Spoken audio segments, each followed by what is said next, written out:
Centrale Montemartini. Sparks fly between classical art and industrial archaeology, putting energy back into Rome's first electrical plant. If Ostiense remains abandoned today, Centrale Montemartini stands as a perfect example of upcycling. Set in Rome's first public electrical power plant, the Centrale Montemartini Museum presents marble statues from the Capitoline collection set against the backdrop of preserved turbines, diesel engines and steam boilers to create one of the most thought-provoking museum spaces Rome has to offer. Originally, a temporary exhibition titled The Machines and the Gods was created in the old electrical plant to make room for new pieces in other museums, such as Museo Nuovo. Later, it was decided that the building would become a permanent home for a variety of classical sculptures.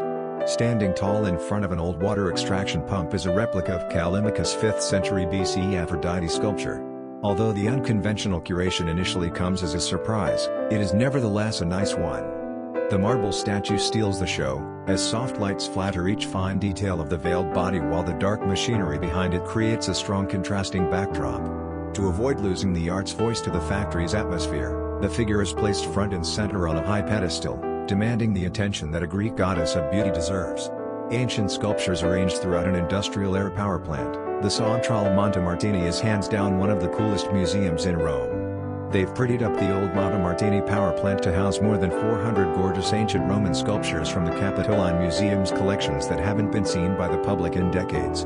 They're displayed evocatively against a backdrop of the power plant's inky black iron machinery, much of it so massive and muscularly mechanical that it looks more like a metaphor of early industry than actual working devices, like it came from a Fritz Lang movie set.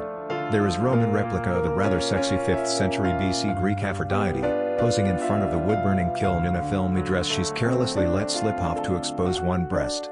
The first rooms, devoted mainly to art that once decorated public areas, contain fragments of terracotta pediments and friezes, marvelous small bronzes, marble busts, and statues, many from the Roman Forum area, as well as remains of a litter and sofa, and fishy mosaics from the 2nd and 1st centuries BC.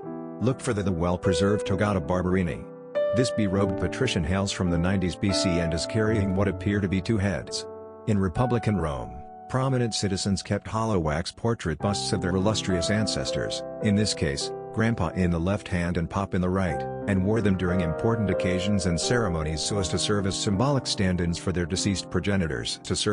A large exhibition, commissioned by the Capitoline Superintendents for Cultural Heritage, would have allowed proceeding with the renovation of large areas of the Capitoline museums, without taking the works away from the public. Large spaces of the Centrale Montemartini, marked by the enormous surviving machinery, were considered more suitable than ever to experiment with new museographic solutions.